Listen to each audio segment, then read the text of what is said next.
Bonjour à tous, bienvenue sur SVM6. Donc pour ce petit tuto questions-réponses destiné à répondre à la question de Rémi Loé. Rémi Loé donc il s'interroge sur la façon dont on rajoute des rayons sur un modèle. Donc je passe en mode edit avec un cube.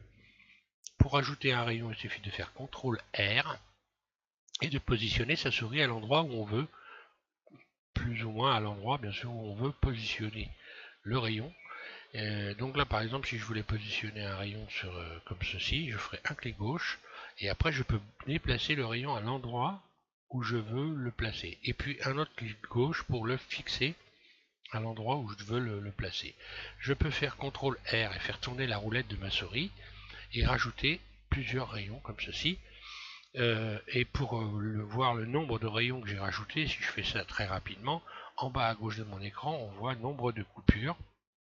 Et lorsque je fais tourner la roulette de ma souris, je rajoute des rayons. Donc là, j'ai 4 coupures, donc 4 rayons. Voilà, et puis ainsi de suite, je fais tourner la roulette, 7, 8, 9, 10, etc. Et lorsque je veux les fixer, un clic gauche, et je peux toujours déplacer mes 10 rayons tant que je n'ai pas fait un second clic gauche.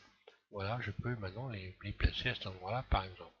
Si je voulais faire des rayons de l'autre côté, je ferais CTRL R.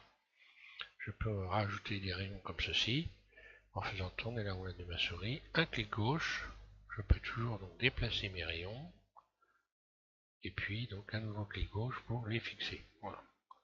Pareil, voilà, ici sur le bord. Donc là je place mon curseur de souris sur le bord, sinon autrement, bah voilà ce qui va se passer.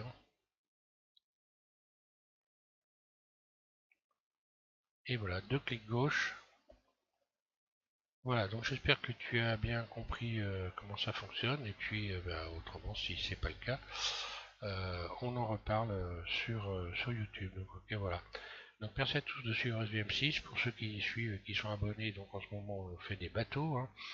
Donc on verra justement en partant d'un cube comment on peut faire un bateau en partant d'un cube, puisque là dans les derniers tutos on est parti d'un cercle. Donc on va voir aussi qu'on peut partir d'un cube et on va essayer de faire une barque. Je vais vous faire voir comment faire pour faire une barque en partant d'un cube. Voilà. Merci à tous de suivre SVM6. Donc et puis voilà, j'espère que ce petit tuto question-réponse va servir à plusieurs personnes.